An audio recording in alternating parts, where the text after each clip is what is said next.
Well, greetings and welcome, everyone. This is Divided We Fall, Cities and the Climate Crisis. Really a critical discussion that we're hoping to have today as a run-up to COP26 to be held next month in Glasgow. I want to extend a very deep appreciation and thanks to Mcdonald and ATCM for all of their terrific work in organizing this program, and the honor that they've bestowed upon me to chair the session for today. Really looking forward to today's program. My name is David Downey, President and CEO with the International Downtown Association. And today we'll bring international experts to share their insights on climate change. We'll also be speaking with local experts in the place management industry who can share their thoughts on the role place management can play in helping to address the challenges that we know are set before us. I'm extremely excited because I think this is an opportunity first to better understand how climate change will impact our urban areas, especially our urban centers, our high streets, our town centers, and begin to make a commitment as an industry of place management organizations to take a more proactive role in addressing these challenges as we see new targets emerging from COP26. For those who may not be familiar with place management, it is an industry that's been in place for the last 6 decades. It's an industry that bridges the gap between the public sector and the private sector, often known as BIAs, in Canada, bids across the world, urban partnerships. These are typically nonprofit management organizations who are funded by the private sector in their downtowns and town centers and their commercial neighborhoods. Nonprofits who do placemaking efforts, economic development efforts, address transportation, work in the private realm funded by the private sector, and as I noted, help bridge the gap between public and private sector to really empower the private sector to make great impacts on the city as a whole. We have been doing this work, especially in North America, for over 6 decades. It's spread across to the UK, where now there are over 300 bids present across the country.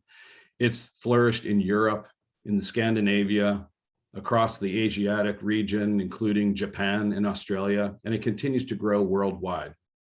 We believe ourselves as urban management organizations located in virtually every major city across the world have an opportunity to partner with global leaders to find better ways in which we can address climate change in a hands-on way in our downtown districts, in our town centers, on our high streets, and truly begin to be a partner that helps implement the new technologies and the new resources that are made available in order to address climate change and really protect our planet. So we're really looking forward to today's program. To begin with, I want to welcome for our first presentation, Understanding the Climate Crisis.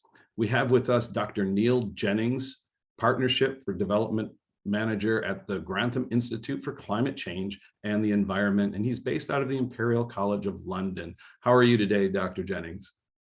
Very good, thank you. Delighted to be here. Terrific, terrific. If you could share a wee bit about yourself and perhaps the Institute, and we look forward to your presentation today. Yeah, many thanks, and thank you very much for the invitation. So, yeah, my name is Neil Jennings. My role at the Grantham Institute is Partnership Development Manager. So broadly speaking, I help to support the kind of communication of research about climate change outside of the university. And I'm giving a short presentation, I suppose, to give a kind of overview of what we know about climate change at the moment. So about 10 minutes or so. So many of you who've seen the news over the last month or so will have seen the latest report from the Intergovernmental Panel on Climate Change. This was their 6th assessment report, with their first of their reports dating back to 1990. Sadly, some of the warnings heeded 30 years ago haven't been acted on in anywhere near enough kind of urgency. So the latest report is providing an even more stark and kind of urgent state of evidence in terms of what we know about the impact that we're having on our climate. So worth mentioning, this report features over 230 authors from 65 countries, and this is scientists trawling through all of the academic literature, over 14,000 scientific publications being assessed, and then putting that all together into one report summarizing what we know about climate change both in terms of what we've seen already and what we'll see in the future, depending on how much action we take on the issue. Also worth mentioning as well that I should say I'm not an IPCC author, so I'm saying this in a non-self-congratulatory way, that we owe a huge debt of thanks, I think, as a society to these people who give their time as reviewers for free to put together this particular report. And in the next 8 or so minutes, I'll summarize some of the key findings from the IPCC's latest 6th assessment report. The IPCC conclude in terms of current climate that it's unequivocal that human influence has warmed the atmosphere, ocean and land, and that the scale of recent changes across the climate system are unprecedented over many centuries to many thousands of years. So on the right hand side here, you can see a little graph which gives a kind of illustration of the changes in temperature that we've seen over the last 2,000 years. And the kind of uptick you can see very clearly on the right hand side is the increase in global temperatures that we've seen over the last 150 or so years. The IPCC conclude that warming is unprecedented in more than 2,000 years, and that we have experienced the warmest multi-century period in more than 100,000 years. So human actions in terms of emissions of greenhouse gases into the atmosphere are destabilizing our climate, and that is clearly evident in the data, and then is having follow-on consequences in terms of the impact that has upon climate around the world and weather patterns. In terms of the impact that climate change has, the IPCC conclude that human-induced climate change is already affecting many weather and climate extremes in every region across the globe. So no areas of the world are free from the impacts that climate change is having. And that manifests in different ways in different areas, but we're seeing more heat waves, droughts, heavy precipitation events, and things like tropical cyclones. So I could have picked out, as I say, any number of different examples. On the right hand side here is just some of the headlines from the wildfires that we saw in Australia back in 2020, but there could be many other examples I could have chosen to have shown here. So in terms of future climate, the IPCC conclude that global warming of 1.5 degrees and 2 degrees will be exceeded during this century unless deep reductions in carbon dioxide and other greenhouse gas emissions occur in the coming centuries. So urgent action is needed in order to minimize the chance of experiencing the worst impacts of climate change. And just to give you a bit of indication of kind of where we are now, so if we look at the kind of pre-industrial temperatures, so around 1850, we've already experienced a 1.2 degrees Celsius rise in global temperatures. And many of you may be aware that back in Paris in 2019, all the countries of the world came together and signed something called the Paris Agreement. And that agreed to, the countries agreed to try and keep global temperature rise this century well below 2 degrees Celsius, and to pursue efforts to limit the temperature increase even further to 1.5 degrees Celsius. And following that agreement, all the countries of the world are required to submit what are called nationally determined contributions, or NDCs. And you'll see a lot of this in the news in the next month or so, hopefully we'll do, in terms of the forthcoming climate summit in Glasgow, and hopefully countries stepping up their ambition.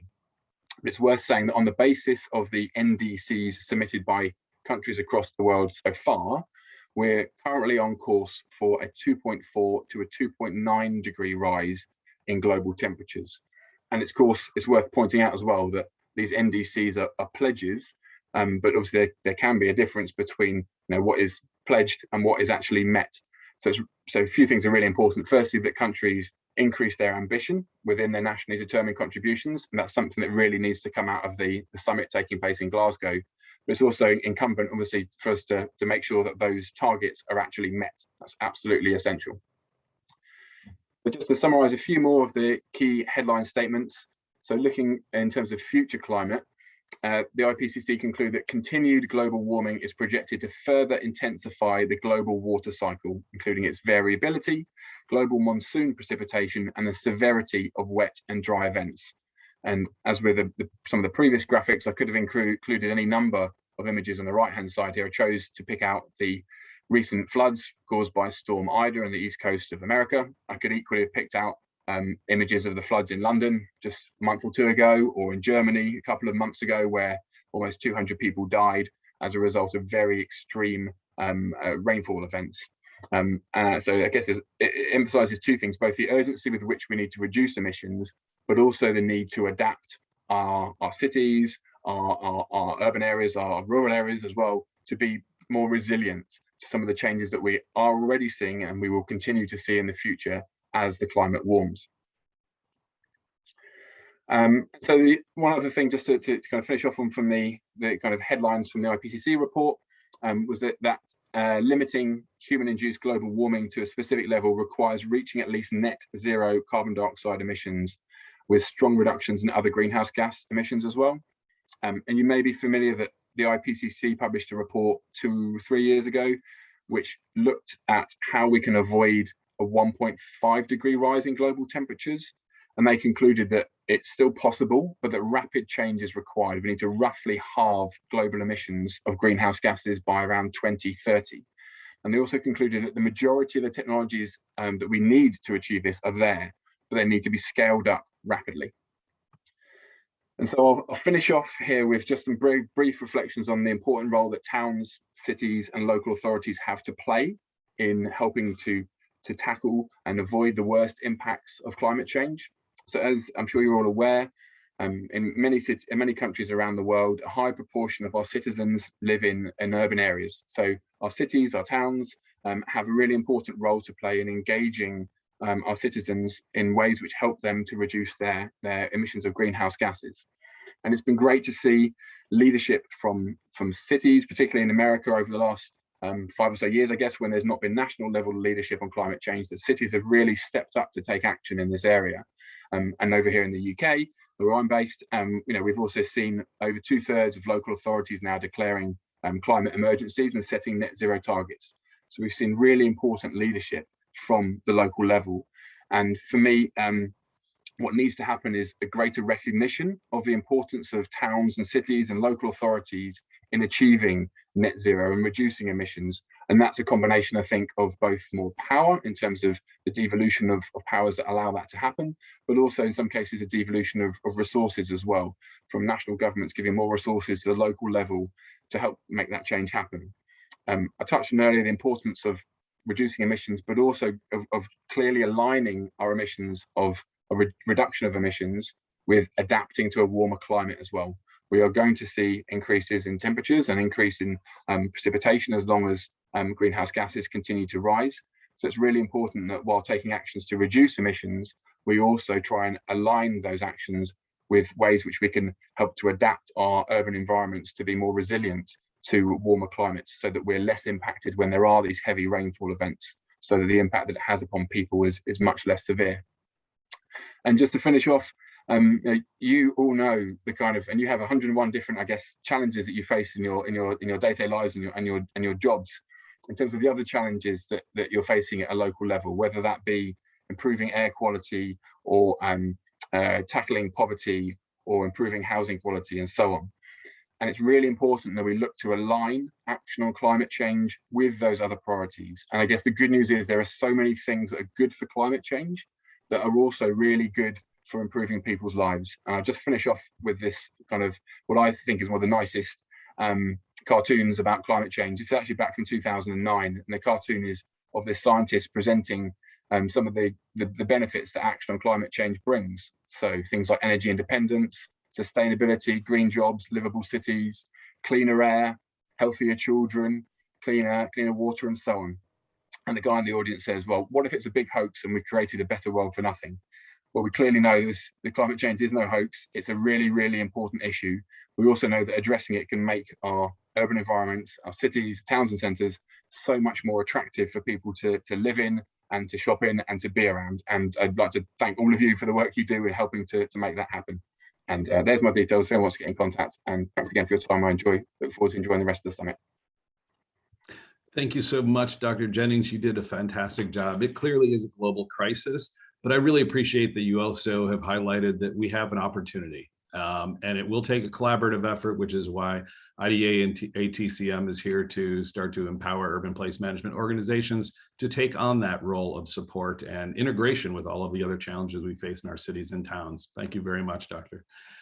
Also with us today, and maybe putting a finer note on the idea of the urban impact to our city centers, is Lauren Rackison, who is with the Bloomberg Associates and is part of the Urban Planning, Sustainable and Economic Development Group.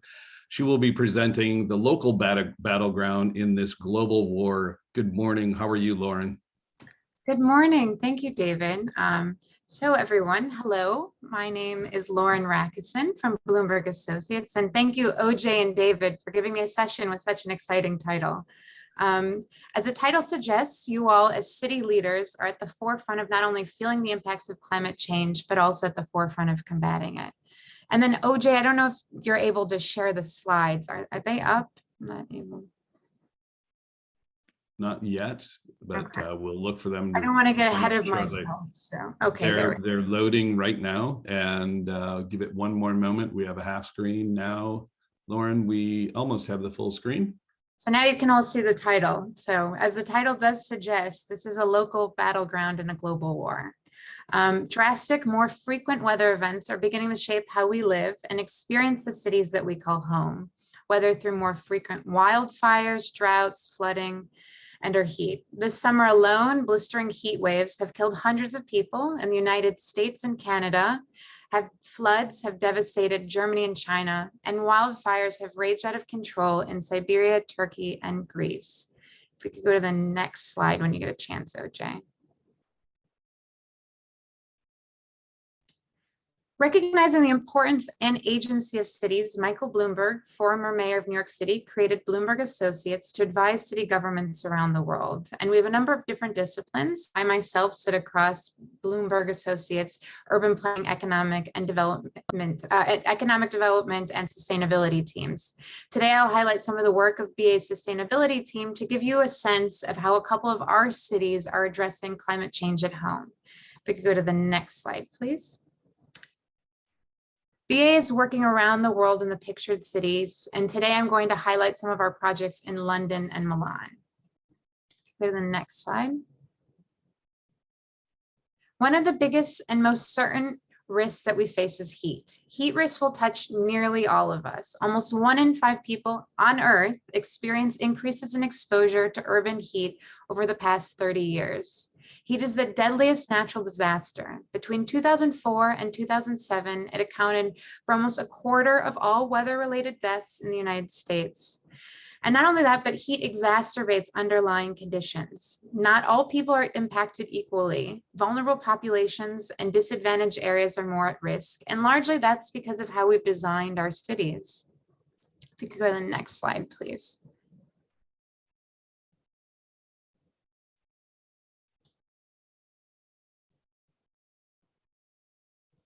Climate change isn't the only culprit. The last century of urban planning has turned our cities into ovens, where heat is literally trapped within them. Urban growth, paired with widespread car usage, has led to more and more dark impermeable surfaces, such as parking lots, asphalt streets, and rooftops with far less green and far less trees. Impermeable surfaces plus more cars and air conditioners have led to an intensifying urban heat island effect. And not only that, but we're losing our trees. The world is losing a forest area the size of the UK each year. And the United States itself loses about 36 million trees nationwide every single year. So if we go to the next slide, please.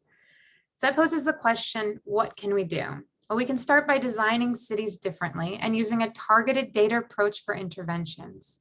Just thinking about heat, cooling design elements include shading, street trees, shading structures, adding greening such as planting parks, vertical gardens, using cooling materials, cool roofs, building facades, and cool pavements, as well as water features like fountains and sprinklers with porous pavement. Layering these design elements with data and analysis will ensure the most strategic and targeted deployment of interventions given the finite budgets that cities have. And I'll show you how a couple of our cities are doing just that. So if we go to the next slide, please. Using heat maps that we created in Milan, such as the one shown, we've decided to prioritize tree planting at social housing sites throughout the city. And using these maps, we're able to target the city's most vulnerable in the hottest areas of the city. In addition to just planting trees, we're providing open space improvements to social housing sites with new seating, tables, benches, and play equipment. Then on the next slide, please. You can see on the left an inaugural tree planting at one of those social housing sites. And moreover, our heat maps have really guided work in Milan in more ways than we could have ever anticipated. We're using the heat maps to inform greening and tree planting throughout the city, not just in parks, but especially in gray impermeable areas like sidewalks. And that required us to change regulations and the city's internal reporting structure to actually be able to maximize tree planting in the places where it matters most. And then this led us to work with the city on their PGT, or the city's comprehensive plan, to make tree planting and greening a cornerstone of Milan's vision for the future of the city. The mayor and the city of Milan have completely embraced tree planting as a result and launched a regional campaign to plant 3 million trees named Foresta Mi. Pictured on the right is a project that we're calling Punte Verde, where we are depaving concrete areas such as this median and greening it with plantings. We're also launching a project to plant trees alongside highway corridors throughout the city. Go to the next slide, please. To help guide this work, we created a lookbook. A sample of pages is on the left that identifies a menu of design elements to reduce the impact of heat while enhancing outdoor spaces so people want to use them. On the right, we also developed research on cool pavements, which you see a sample of the pages on the right, to help mitigate the urban heat island effect. And then if you go to the next slide, please. Most recently, we've started working in London, recognizing the increasing and imminent challenge of climate change. We've been helping the GLA target its resources to communities with the highest climate risks, and as part of which, we work to produce a series of citywide maps overlaying key metrics to identify areas within London that are most exposed to climate impacts with high concentrations of vulnerable populations. To better visualize and analyze 12 discrete vulnerability and exposure metrics that we shortlisted and developed, we created 3 overlay maps by adding the layers together, as you can see on the right. And we created 3 maps: an overall climate risk map, a flooding risk map, and a heat risk map. And really at the heart of this work is the ambition to help the GLA and other neighborhood organizations prioritize initiatives that aim to more effectively address climate risk, particularly flood and heat risk, as they relate to vulnerable groups. The GLA is already using these maps to target investments as part of its green recovery, to inform grant funding opportunities, and in the development of its Cool Spaces program that was relaunched this summer. And hopefully that's just the beginning. If you go to the next slide, please. So you can find our climate risk mapping on the website that's on your screen. So I hope you will all go there upon the conclusion of the session. But pictured here is a zoomed in screenshot of the mapping feature, just isolating the overall climate risk overlay map. And our overall analysis through this mapping revealed that almost half of London's hospitals, 1 in 5 schools, and a quarter of London's rail stations are at risk of flooding. And that's demonstrating the precarious nature of London's most critical infrastructure for the city to function. Additionally, London's most vulnerable citizens tend to bear the brunt of climate impacts, which was also highlighted through our work. And if you go to the last slide, please.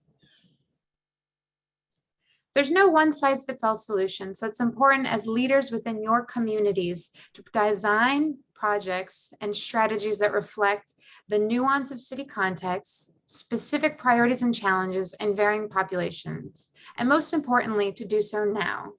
Letting the data such as climate risk and heat mapping lead interventions help strategically deploy finite resources to those who are most impacted, especially those who are most vulnerable to climate risk. And so I will end with a quote from 2 of our favorite world leaders who are pictured. "An hour of change and challenges upon us again. But this time the question isn't whether we can reach the moon, it's whether we can save the earth." Thank you. Thank you so much, Lauren. I really love the way in which you're doing the mapping to identify our critical areas in our urban centers. And when you start talking about hospitals, schools, and transit stations at risk of flooding, that's a great illustration of why we need to do this work so immediately. Thank you so very much for your presentation. It's really my honor to open the program and now to turn it over to OJ Mcdonald with the Association for Town and City Management, who will lead the second portion of our program. I must say, OJ has been a tremendous leader in addressing climate change, in putting together this program, and in serving as a partner with the International Downtown Association, as together we look to continue this journey and really position place management organizations to play the critical role that we know that they can. OJ, why don't you take it away with our next presentation and a discussion with Dr. Hamdi. Brilliant. Thanks a lot for that, David. And Lauren, Dr. Neil, thanks a lot. That was excellent. Right, everyone. Welcome. As David says, I'm OJ Mcdonald. I'm the CEO of the Association of Town and City Management. We're the co-host today of this event. And I have to say, it's one of the most important topics that I, as a TCM CEO, have ever discussed. I'm delighted that we're joined by Dr. Rafiq Hamdi from the Royal Metrological Institute for Belgium. I have to say, it's really good that he can join us today because his expertise, for me, is exactly what we need within our industry. And I think his support is going to be vital, and you really need to hear what he has to say. Now, some of you would have realized that we've had to slightly tweak our agenda. So we hope Alice Charles will be with us soon. But first, to start off with, Dr. Rafiq, I'm delighted, absolutely delighted you could join us. Can you just start? We're going to get on to your work with the IPCC, but can we just start by hearing a little bit about your expertise, especially in terms of both climate change and the built environment? Yes, sure. Thank you very much, OJ, for this very nice invitation. And I'm really delighted to be here and to talk to all of you. So, so I am Rafiq Hamdi. I'm working at the Royal Metrological Institute here in Belgium. So at the Met Service, so I am a lead author of the IPCC report, and I was involved in chapter 10, which is more about how to create, it's more a methodological chapter where we try to assess all the method on how to go to, or how to provide regional information. And more specifically for me, it was about urban. So how to create information at the decision scale, let's say, for city, and to provide all the information that is needed to this level of scale, so at the urban scale. Yeah, no, that sounds absolutely critical. What's it like being able to compile all that data for such an important report, which you know is probably going to influence the outcome of COP26 in just a month's time? Yes, that's correct. In fact, it's really a huge work. It's really a huge work because we need to review a lot of publication in the literature and try to assess all this. So we don't need to cite all the publication, but we need to assess them and to extract the key information from the literature and to update the science at the level of the urban climate. So it's for my part, it took me a lot of time, really a lot of time to assess this and to create maps and it's a lot of work. And so first real big question for you is, do you think, in your professional opinion, it's possible for us to resolve the climate crisis if we don't take immediate action in the built environment? Or does the built environment, it has to change and there's no other option? Yes, so let me first maybe give you a small context why we are interested by cities. I think that my previous speaker, they really illustrate in very good way why we need to take care of cities, but maybe let me just add some more numbers here. So in fact, today cities are home to 55% of the world population. And this number is increasing, and every year cities welcome 67 million new residents, 90% of whom are moving to cities in developing countries. And by 2030, almost 60% of the world population is expected to live in urban area. And what is also unique for urban area is that you don't have only the climate change impact, but you have another local effect, which is the fact that the urban area experience air temperature that can be several degrees Celsius warmer than the surrounding area. And this is especially during the night. And this is what we call the urban heat island.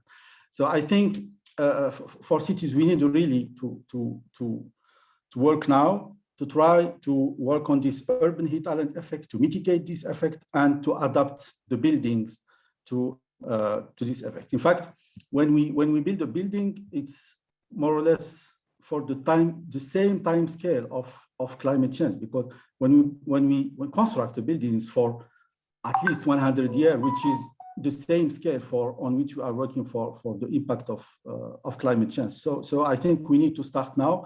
And I would say that I don't have in mind here all the emission, the greenhouse gas emission that are emitted by the cities. I think we need to wait for the next report from the for the working group 2 and working group 3 that will be, I think it will be published or approved in next year, in February next year, where we could have these numbers. But what I can say is that we need to adapt our buildings and now to climate change impact.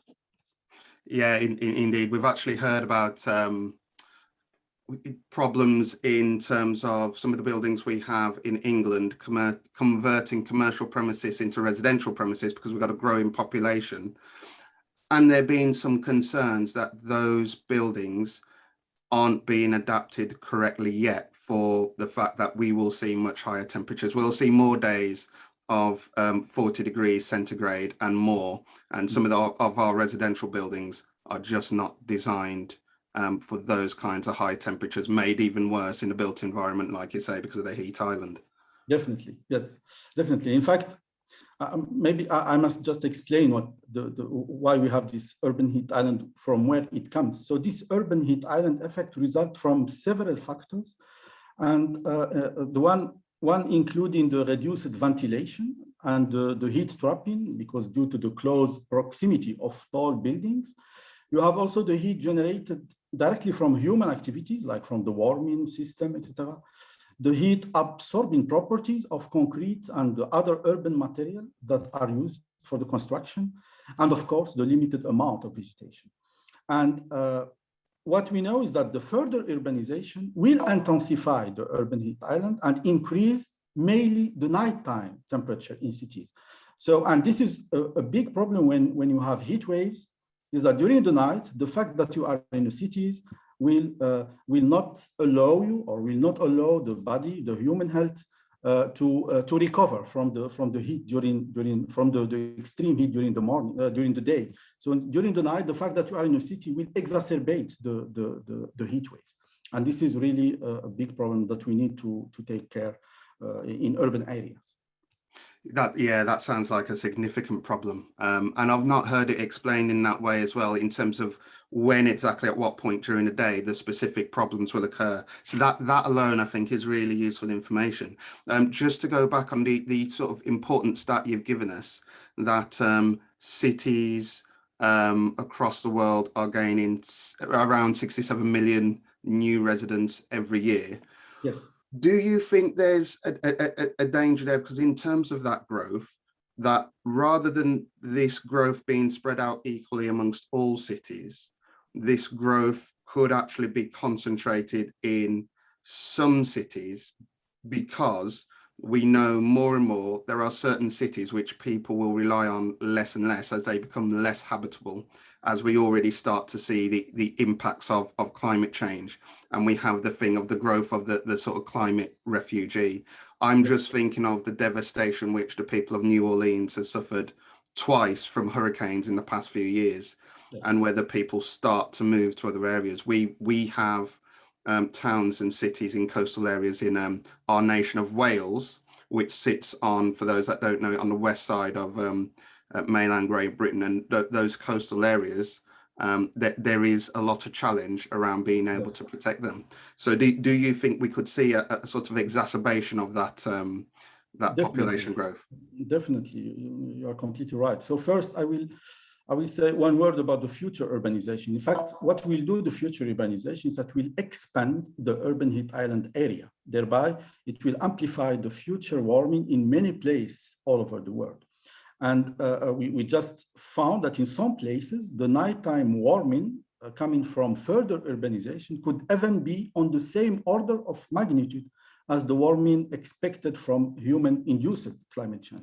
So just the fact that your city is becoming bigger and bigger, your impact on nighttime temperature could be as high as big as the one coming from the global climate change. So you need to add these two. Sometimes it's not linear, so sometimes it's exacerbated, and there is some synergy between both that exacerbates the global climate change in cities. So this is what I just say, that is that some climatic extremes, including, for example, hot extremes, will be exacerbated under changing this changer condition.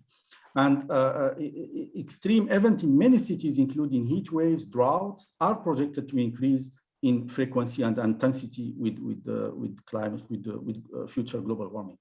And now, especially for the coastal cities, there is, what we found is with a high confidence that there is an increase in pluvial flooding, potentially in urban area where extreme precipitation is projected to increase. And especially if you look to high global warming level. So for coastal cities, the combination of extreme sea level increased by both sea level and storm surge and extreme rainfall or river flow event will increase the probability of flooding with high confidence. And another phenomena which is related more to the air pollution is that we found that in a warmer climate, or a warmer climate combined with the urban heat island effect in cities will exacerbate also the air pollution in cities. So yeah. Yeah, I mean that sounds scary. I mean the issues with heat and the urban heat island sound scary. The issues, the challenges with water really sound devastating. And I think one thing that I don't think a lot of us in this industry has appreciated, and I think you've just highlighted it there, is this issue. Having read some of the IPCC report and other documents around climate change and its impact on urban environment, it's this thing called the sort of compound extreme weather event.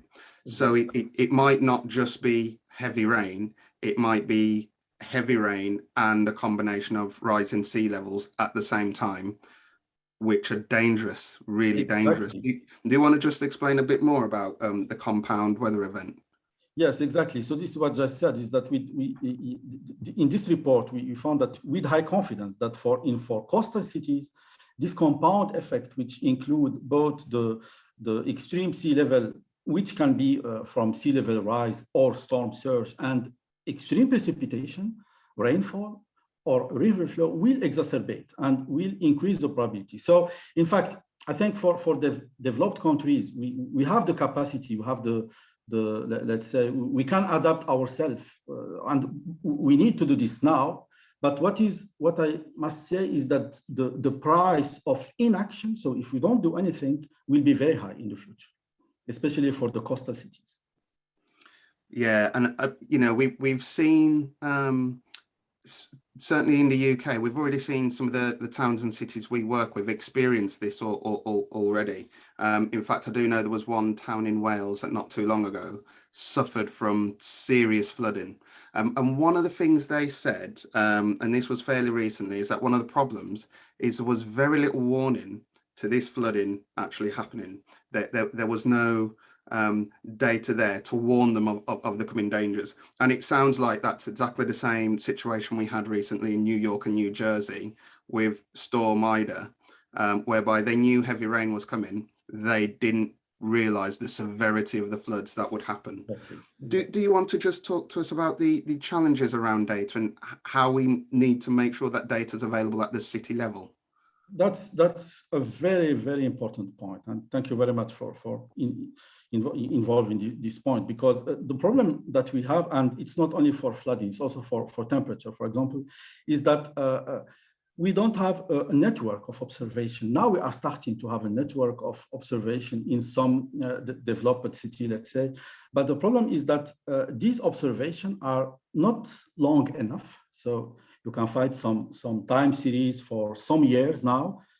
And we don't have enough long-term measurements, for example, for temperature or for precipitation in cities, because the problem is a bit on the history, because the majority of these observations are handled or are monitored by the Met service, the meteorological services, and it's let's say forbidden to a meteorological station to be put in an urban environment because of the building, etc. So the measurement will not be for synoptic scale. So for this reason, you will not find a station in cities, and we need now to change this paradigm and try to to convince that we need to have more observation in cities, and this observation will help us, and will have the city the city stakeholder, etc. to really for example, if you look to for the urban heat island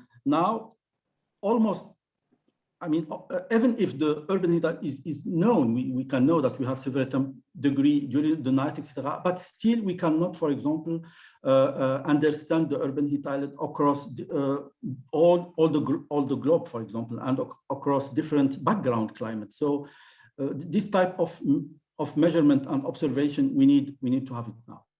And this is what I say, that urban monitoring networks are really needed in order to tackle this unique challenge in cities, and also in order to be able to do attribution studies for the past extreme event, and also to have a good projection for future extreme event. And what I can say also is that now we need to work in collaboration with, or what I can say is that to co-design and to co-develop plans with stakeholders, with city planner, and with the scientists that are working for cities, to provide information that is relevant at the decision scale. I think this is what is needed now, and this is what we need to work on, is to co-develop and co-design these projects together with from scientists, from city government and stakeholder, in order to improve our urban resilience. No, I totally agree with this. So I think, given the complexity of the challenge we have in terms of that relationship between the built environment and this climate crisis, I can't see any way forward other than for an industry like this one, where we have people who manage towns and cities in the built environment, to be working with the UN, the IPCC, climate scientists like yourselves, to understand how we help to resolve the issue through better design of our cities. I assume you see that as absolutely critical going forward. Definitely, yes. I think it's the solution forward that we need to take. Definitely. Yeah. Do you see any other ways we can work together? So I think that data piece sounds critical. The co-design, the planning. Are there any other things we need to consider going forward, which we should? And yes, try to convince people that the climate change is really a problem. So it's not just it's really a problem that we will face in the if we don't do anything, it will be in the near future. Yeah, brilliant. Dr. Rafiq, that is really excellent insight. Really glad you were able to join us. I guess my very final question is, will you be able to support us in the future as we take forward this work?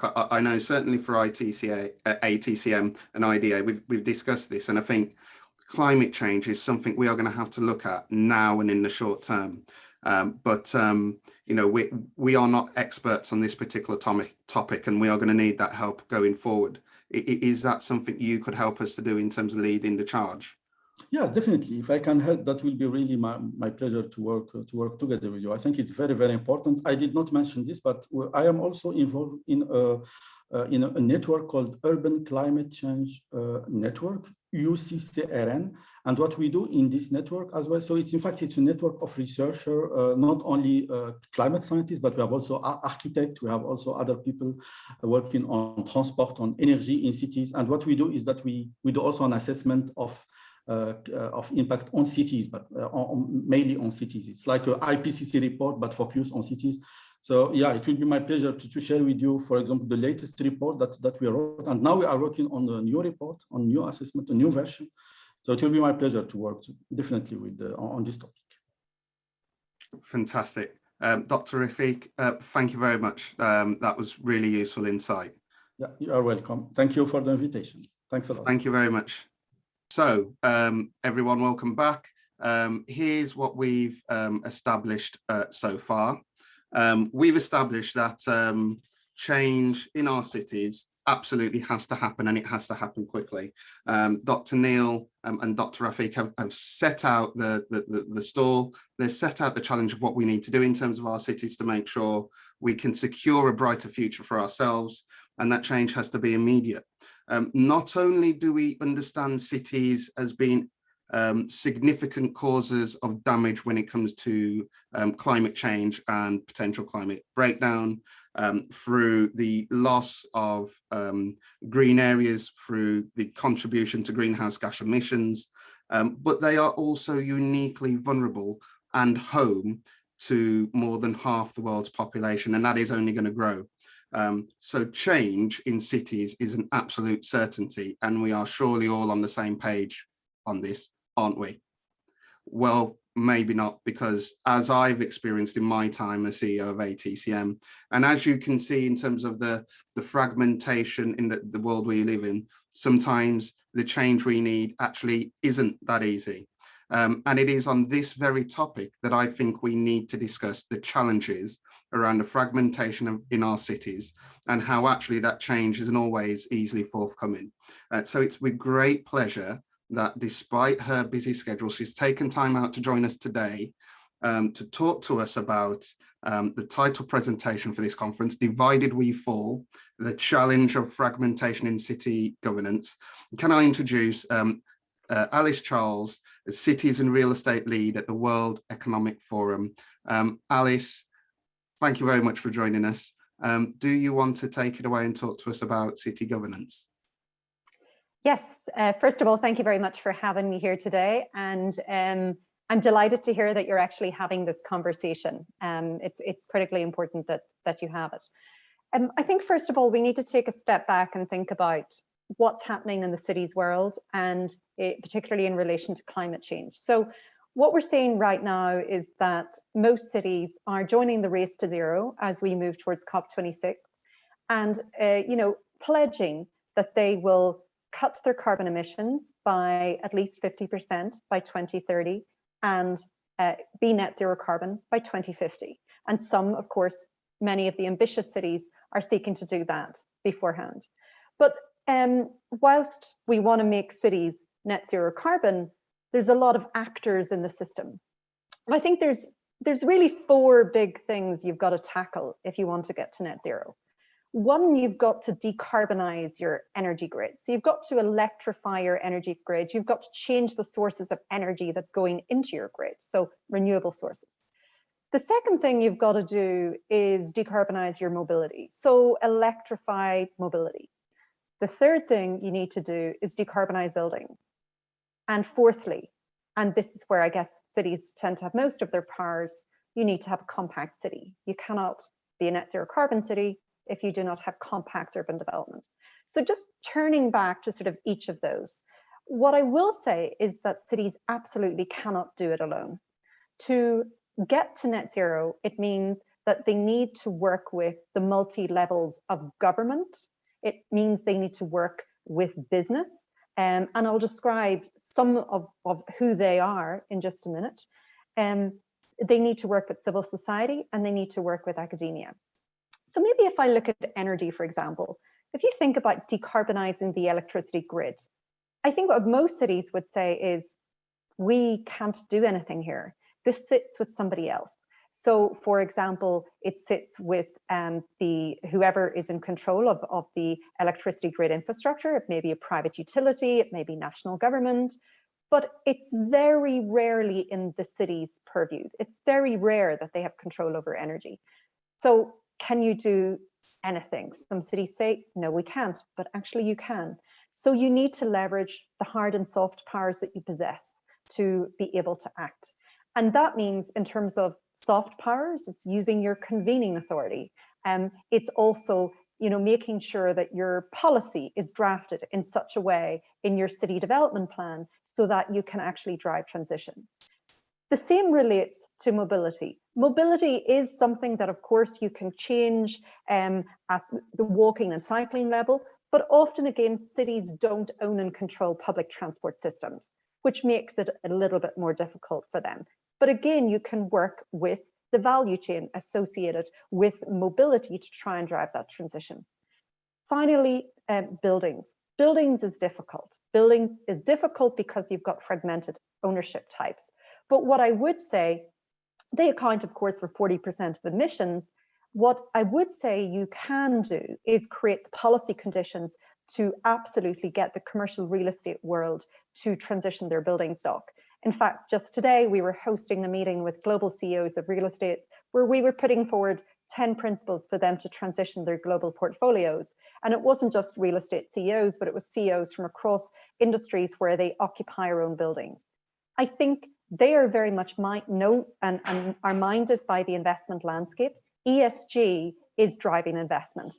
And in relation to the E, they are making investment decisions in relation to climate change. So policy can drive that change in a commercial real estate because investors have already demanded the change. However, where it gets more difficult is buildings that are in ownership of maybe one person, for example, a small landlord who owns one or two properties, an individual who owns a property and has a huge mortgage. But before I turn to that, I'm going to highlight public buildings.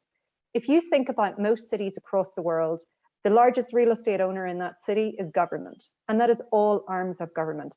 So there's a critical need for the city government to work with other government agencies to understand the building stock within a city and think about how they can drive that transition. If you think about cities like Dortmund, for example, they are thinking about, okay, we own all of these buildings within our city. We can not just retrofit these buildings, but we can think about how we can generate revenue from these buildings. So, they're converting their roof space into green spaces, and they're also creating energy generation sources on these roofs, solar panels, etc., and selling that energy back into the grid. So they're thinking about ways and means that they can generate revenue from their very own buildings. But of course, that has meant they've had to borrow against the asset in the first place. I think the final thing in terms of fragmented ownership, and this is where cities have to work really, really hard. That means you need to create bankable, investable projects. So what do I mean by bankable projects? Basically, you constantly hear from the investment world, we have lots of money, we have a lack of bankable projects. And what they mean by that is they don't have projects with the risk profile or indeed the structure that will attract investment. So in that context, you need to create a pipeline of projects in retrofit. And that means that you essentially bring an entire street together to have an investable proposition or bring an apartment building together. So there's a huge amount of work from a convening perspective in the city. Just to turn to capital, some of the capital I was talking about there is, of course, international capital, but most projects at building level are funded by domestic capital within your city. So it's critical to work with the financing sector to drive that change. So I guess in terms of what I'm saying, you need to, as a city, be working with the multi-levels of government to bring change. You need to be working with business in terms of energy utility companies, energy technology companies, energy providers. You need to be working with the construction industry, the real estate industry, the mobility industry, and you need to be working with financiers, investors, and of course, civil society and academia if you're actually going to drive change. I think some of the cities that we've seen that have been quite successful in really taking action in relation to climate change have done things like set up a climate and resilience commission. And really what that has resulted in their cities is they're promoting and providing the city leadership on climate resilience, and they're encouraging multi-stakeholders to take action. They're providing that forum to convene the multi-stakeholders that they need to work with across the urban value chain to meet their climate goals. They're also advising city government on the most effective steps to take and the prioritization of those steps and how they need to change policy and regulation to bring about that change. And of course, they have a role in terms of the monitoring of progress and thinking about how you iterate.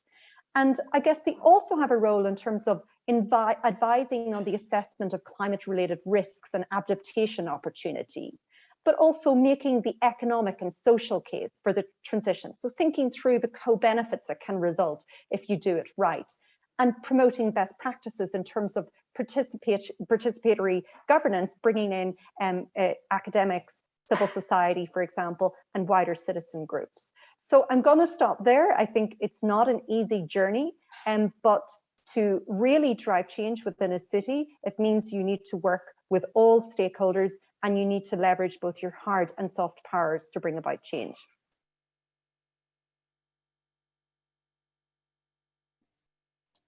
Alice, that's fabulous insight, and if anything, I think for those in the industry here, in the place management industry, you hear the list of stakeholders that we need to work with to influence change, and it's a little bit frightening, especially when you understand that so much needs to be done so quickly.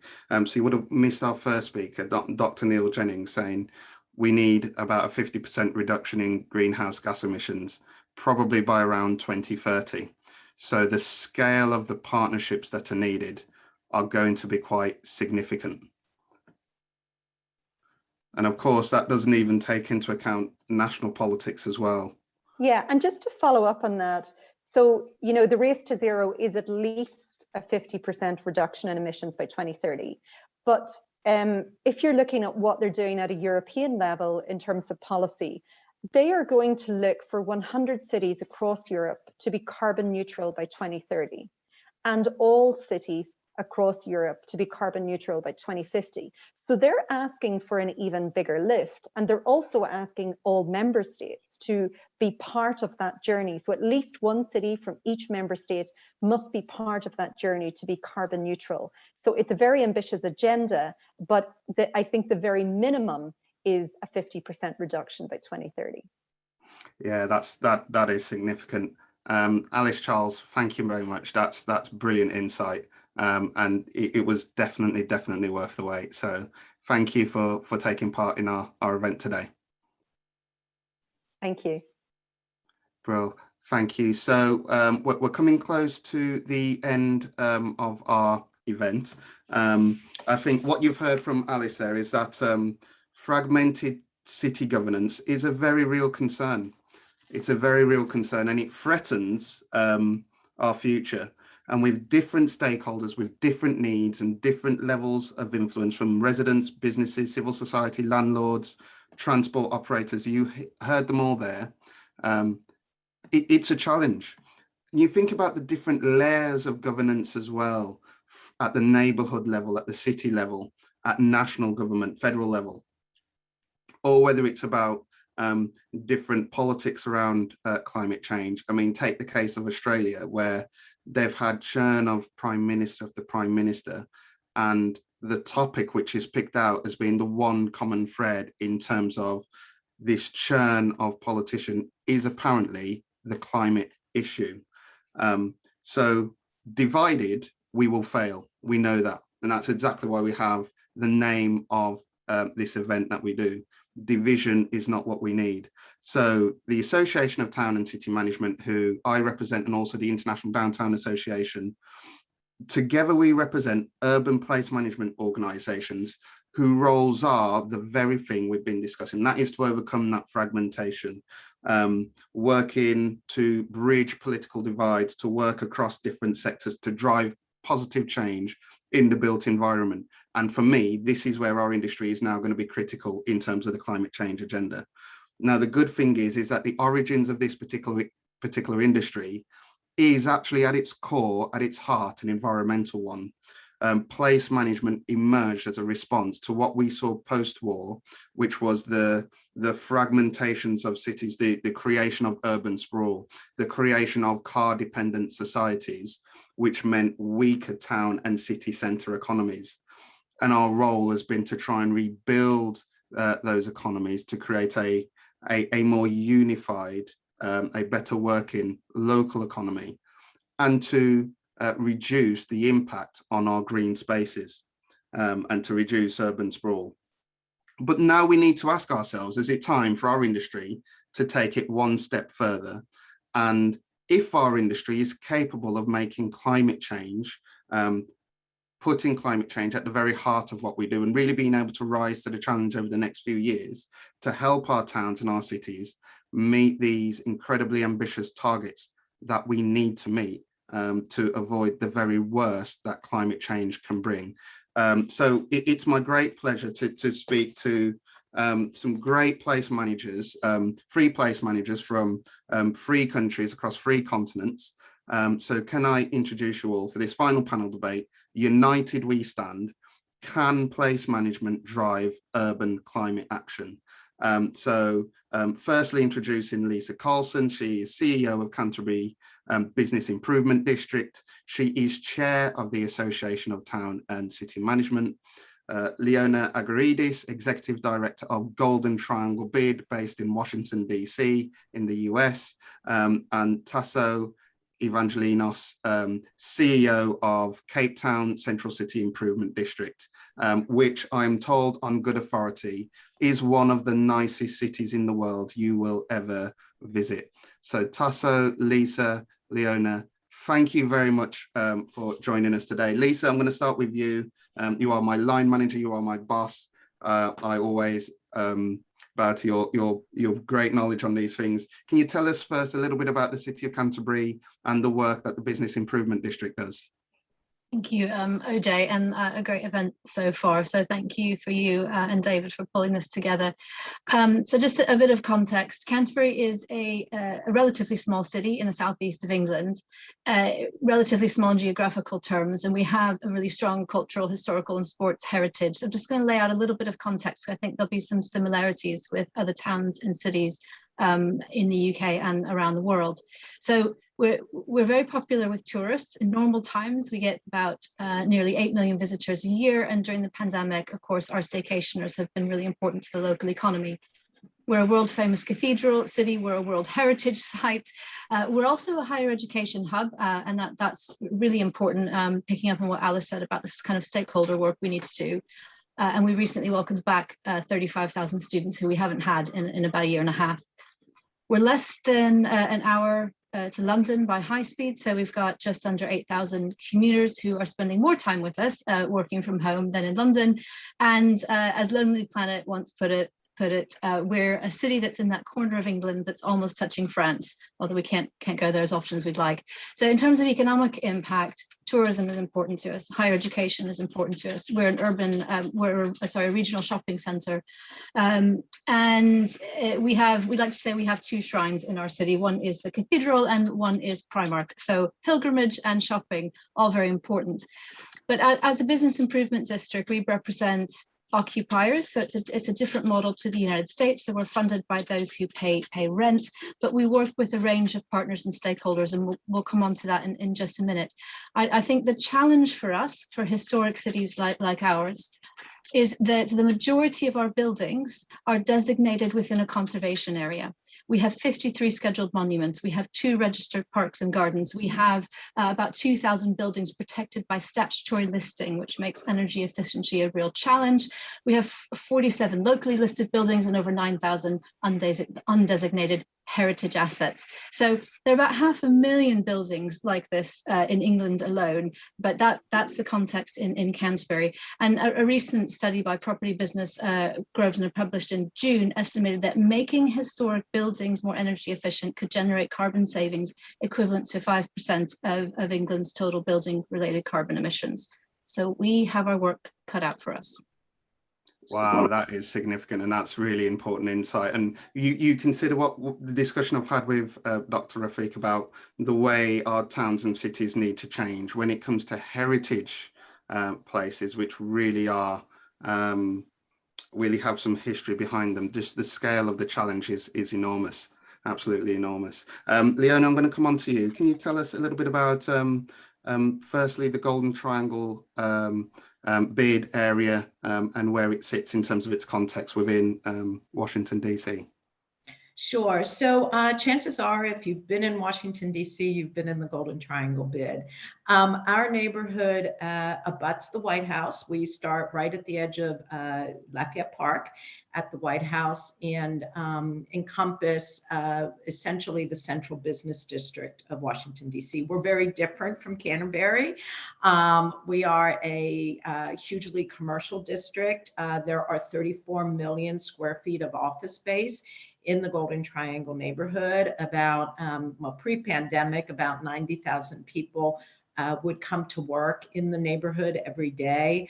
It's a highly dense urban environment and offers, I think, a great deal of opportunity that I think is very special to being in the nation's capital. You know, because of our geography, we have developed several, I think, best-in-class programs. And that is, in fact, something that is so wonderful about business improvement districts or BIAs, depending on wherever you are, is that because of their geographical focus, they have an ability, which cities cannot do quite as well, but they have an ability to focus on key areas of strengths and opportunities in each of their neighborhoods. But in any case, the Golden Triangle's several best-in-class programs for cleaning, right? The great number of people coming through every day, for placemaking, because without the placemaking, it's a lot of steel, glass, and asphalt. So how do you soften that environment? And that really kind of plays into some of the issues being discussed here about, you know, green space and other very innovative ways. Emergency preparedness is one of our key best-in-class programs. We are very rich in high-value targets. We saw a lot of movement on September 11th. We also saw a great deal of movement. We were the center of the Washington, D.C. protests last summer. And of course, a best-in-class program in sustainability. Brilliant, thanks a lot. And Tasso, over to you as well. Do you want to give us a little bit on the fabulous Cape Town and the fabulous Central City Improvement District? So many compliments, OJ. Thank you. You embarrass me. So David mentioned earlier that our movement has grown quite substantially over the years. It certainly has in Cape Town and in South Africa. Specifically for Cape Town, we were the first CID or City Improvement District to be established in 2000. So we'll be turning 21 years old in November. And at the moment, we're sitting at 47 CIDs throughout Cape Town. And that movement is, we've got a few more in the pipeline. So it's a very strong sector that's growing. So the mandates, I think, are very similar across all the place management companies. But I think where we differ slightly with the US, UK, and the rest of the world in our model is that we are in a developing country. So public resources, government resources is extremely scarce. And so what you may regard as normal projects, we will regard as a luxury. So what has basically forced us to rely heavily on the private sector. And in our case, as a CID model, we've become far more operational on the ground. And in fact, a lot of our services are now primary services versus, let's say, top-up, which other organizations perform. So it's changed our model quite substantially to the point where, in our case, I currently employ over 650 people, directly and indirectly. And it's changed us completely the dynamics on the ground. So it's a very tangible, visible presence. You've taken over, in a sense, from municipal services, and you've become the one-stop shop. And so our model has evolved over the last couple of years. It's a 24-hour model, 7 days a week. Just to give you also a sense of the size, Cape Town, the city of Cape Town, Greater Cape Town has a population of around 4.5 million. But the central business district and surrounds, we see approximately 250 to 300,000 people daily in and out of our CBD. This is now obviously before COVID, and those numbers have changed quite dramatically since then. But it's a small area. We're looking at approximately 1.6 square kilometers, very high dense commercial center, roughly over 1,200 buildings. We're looking at 2,500, maybe to 3,000 companies, 1,100 retailers, and about 5,000 residential units that have been converted recently in the last 5 to 7 years. And we're looking at roughly 1.1 million square meters of office space and around 270,000 in retail square meterage in our CBD. That's really interesting. I think that dynamic around the context of a developing country and what that means in terms of the services provided, that's really important, and we might come back to that. Lisa, first big question to you. Do you think our industry is capable of rising to the challenge ahead of us in terms of the climate crisis? Yes, absolutely. And I'll talk through a few examples, but also we have to. So this is the major issue facing the future of towns and cities. And so if we're going to support our business community, which is our job to do, then we absolutely have to do this. And even though we were all talking about some of the differences, there are a lot of similarities as well, because what we all do is sit at that intersection between public, private, community. And so, you know, there is no doubt, as we've heard, that national and international action is needed. But in terms of the work that we do, we know our business community really well. And it's our job to give them access to the information, the funding, the hands-on operational support in order to make this transition to a net zero economy.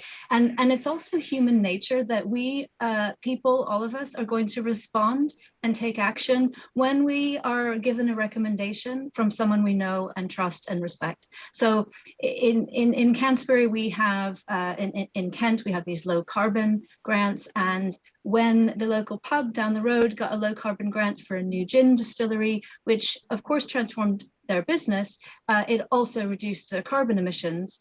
When they tell their story, other businesses listen because they know them. They can see that it's made a difference. They've walked into the pub themselves. It's that level of detail that we have to operate at. It's so important. We can also work on behalf of the whole city in that we're looking, for example, at things like trade waste and recycling, and a number of towns and cities have done this. And we can look at citywide projects around our open spaces. So biodiversity is another really key issue. But yes, we can absolutely make a difference. We can support our business community. But what we want to do, and I think Dr. Jennings' slide really resonated well, the cartoon one, which is it's about creating a better future for everyone. So the residents of our urban centers, the business community, their clients, their customers, their staff, we are all in this together, and we have to go on this journey to net zero. Yeah, I've that message absolutely resonates. Leona, coming to you. So being in Washington, DC, I had to ask this question because ultimately we're talking here about fragmentation. And at the moment, it seems from the outside looking in, there is probably no city which is a better representation of fragmented politics, unfortunately, than Washington, DC. Do you want to tell us a little bit about how you overcome some of the fragmentation in governance locally? Because as I understand it, Golden Triangle bid sits in a particular place where, believe it or not, in terms of federal representation, it's a very different context to other towns and cities across the US. How does Golden Triangle bid overcome that to get the change done it needs to get done to support the city area? Yeah, well, in a way, it's almost a gift, ironically. And I think a couple of things. First, we are, Lisa talked about public, private, and community. And I think our value is that we are neither public nor private, and we're both public and private, right? And so we're able to navigate among all of those worlds and find the consensus and find the opportunity to move ahead.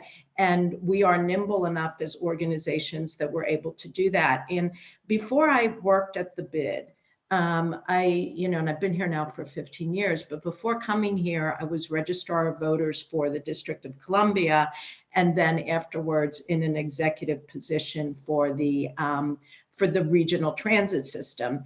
And I'll tell you, I feel that we're much more effective at this, relatively small organization. And Metro had 10,000 employees, and the district government had 40,000 employees. And I feel that we're much better situated to be able to make movement. And I think one of the things that was frustrating at that larger scale is that you had to find the lowest common denominator solution for everybody. Whereas, in this small, more focused role, you find what works and you make it happen. And I mentioned our emergency preparedness program, but I was walking through this neighborhood on September 11th. It was a disaster. It was absolute chaos everywhere. And remembered, and then walked back to our command center at Metro. And, there were regional and federal conversations about keeping the nation's capital safe. And there were all kinds of high level discussions, but the people working in these office buildings had no idea how to navigate how an emergency unfolds. The people owning the buildings had no idea how the government would respond. And just in that small area, in the years that I have been there, we've been able to get consensus and direction and all kinds of dialogues going, and camera sharing and sharing of very important information as protests unfold and things like that. And so that's amazingly positive, and we couldn't do it if we were in a larger scale. I think the topic, though, most relevant to our discussion today is we are the first business improvement district community in the world to be LEED certified, and we are platinum certified. And we were lucky enough to have many of the pieces in place. Many of our owners, as Alice was talking about, commercial office buildings, are the bigger companies who understand the value of, LEED to be in a competitive investment, not only for the environment, but also for attracting tenants and positioning their building asset. So we had those pieces. We had the transportation network. The bid did some convening. We put in place some projects, and we really had all of the pieces there. We had to increase a few, but we packaged it all as one piece. And now I think people have something to be proud of and something to build upon.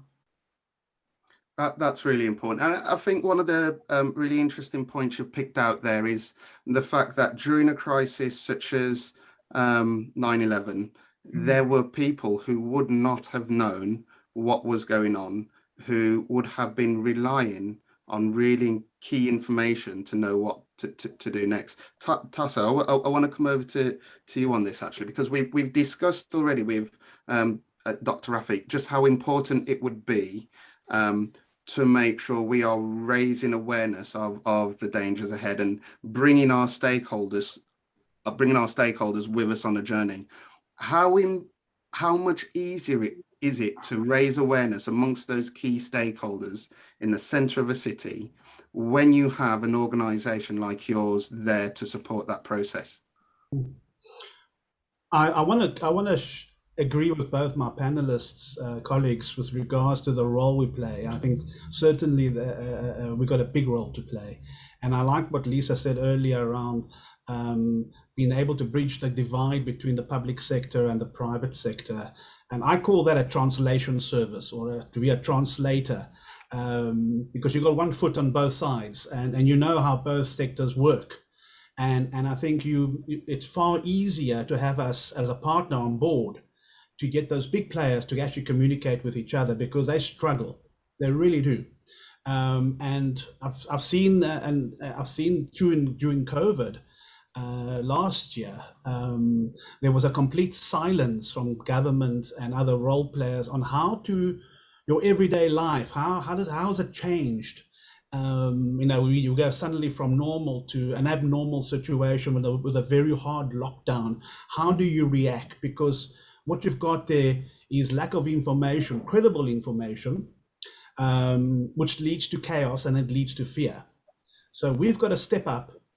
Very similar to Leona's situation with the riots and stuff. You've got to step up and be able then to really specifically target a certain audience with a certain type of communication that is trustworthy and credible, and be able to communicate quickly and effectively, continuously. You can never over communicate in a crisis, I don't believe, as the old saying goes. So we saw our operations, which is predominantly 80% of our business, go to sleep in a sense, and being overtaken by our communications department playing a very, very key role right across all our platforms and highlighting the importance of reaching out to all our stakeholders consistently, effectively, and really with credible information. So there's a lot of value add, a lot of benefits that need to be shared to a very specific audience. So you don't do a mass communication, you target. You have deep penetration that the message gets through to the right people all the time. And that builds confidence and ensures the role players where to go and what to do. And that's an ongoing process that one needs to undertake. It's got to be backed up with real evidence, data, information collecting. You've got to clean it out. You've got to avoid all the noise and misinformation and all the other stuff that really is out there. And really develop a relationship with both the public and private sector on a very specific direction that you want to take it. It's very, very key. And I think one needs to also focus on the benefits. What is the value add? And I think your last speaker, Alice, if I'm not mistaken, broached on those 4 very key areas. And I thought that was actually very, very good, because you've got to bring it down to our level. And what can we do as small organizations in our small area that will add value to our stakeholders in that specific area? And I think that's the role I think we could play in this situation. Yeah, I think that's excellent insight. That's excellent insight. Just in terms of that value add, Leona, can I just come to you quickly just to discuss the rain garden scheme, because I think that's just an excellent example of what we can do in the built environment. Yeah, so we've been working on greening the central business district for the last 15 years, with even just on the construction projects, advocating on behalf of additional green space. We have increased our landscaping capability. We've leveraged the building owners around every year they would plant pansies in their tree gardens outside of the buildings. And we, for the last 3 or 4 years, have been working with the Smithsonian Gardens, and now these buildings build pollinator gardens in their, right outside their buildings, which is really nice. But yeah, our biggest projects, we started constructing rain gardens, I guess about 2015. And we have a few throughout the neighborhood, especially on what used to be concrete pads.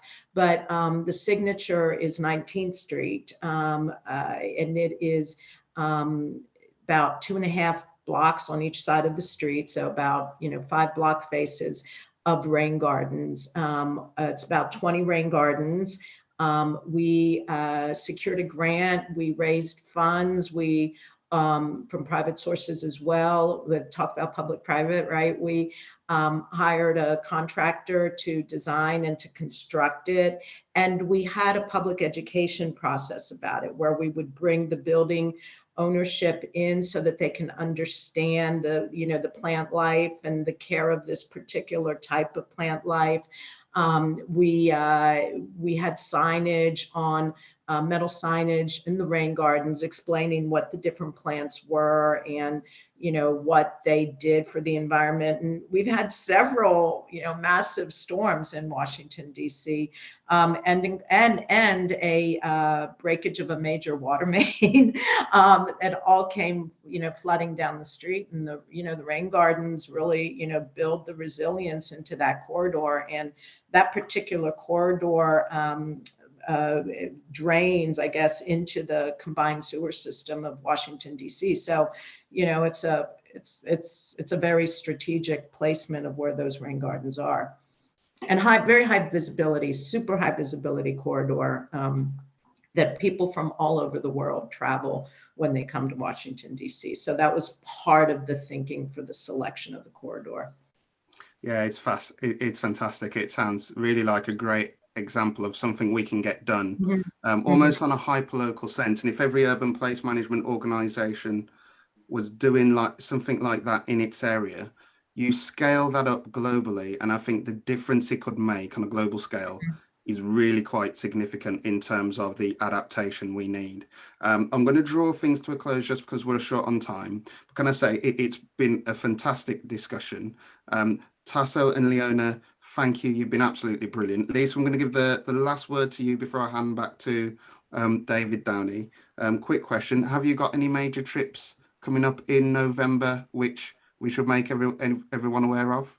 I'm just so pleased, and this actually picks up on the public-private community partnership we've been talking about. But the kind of stakeholder engagement we do locally is so important. And one of the groups that we're involved with is the Canterbury Climate Action Partnership, which is a community-led group with really wide variety of participation across politicians, businesses, community groups, faith groups, and so on. And through that, we will be taking delegation to Glasgow. So we will be at COP, and I'm so delighted we're doing that. This is something we need to invest our time in. So I'm looking forward to that. Yeah, fantastic. So those of you who will be able to make it to COP26 in Glasgow in a month's time, please, if you want to touch base with Lisa, that there will be a few days where you'll be able to find her there. I will try to be there as well if I can get a ticket. So panel, thank you very much. That's an excellent discussion. I think it's been a really fruitful event, definitely worth having. We're not experts on climate change, so I think being able to have the likes of Dr. Neil Jennings and Dr. Rafiq Hamdi be able to join us as well to add that additional expertise is really important. And I think it sets the tone for what we need to do in the future. And certainly you guys on the panel have really just demonstrated to me just how important this industry is going to be going forward. So from ATCM, it's a big thank you to everyone involved. David, can I bring you in to say a final few words? Oh, and thank you, OJ, and to everyone for participating today. It was a fantastic event. We definitely recognize there is a climate crisis. It is a challenge that our industry can be party to helping to solve. And I actually want to touch on a comment from Tasso, where he said, our organizations are trustworthy and credible. And we've always discussed how the evolving nature of civic governance is at the key of this question around fragmentation. And so I see today both as an educational event, as a way of educating our own members of the imperative nature that we include more efforts around climate mitigation and climate change as part of our everyday work, but also to the world and world leaders leading up to COP26, that there is a massive industry of people on the ground who bridge that intersection between public, private, and community that can be a key partner in really making things happen in their urban centers. Urban centers are increasingly becoming both those areas that are vulnerable, as we've learned today, but also those areas which must step forward and become part of the solution. So OJ, really a challenge to global leaders, as well as a challenge to our own members at ATCM and IDA to pick up the mantle, to leverage our skills of convening and of being a trustworthy, credible source for both the private sector and the public sector, and to help bridge the gap amongst all the fragmentation that we know we must overcome if we're going to be successful in the future. So thank you again, OJ, for your leadership and commitment to this partnership with IDA.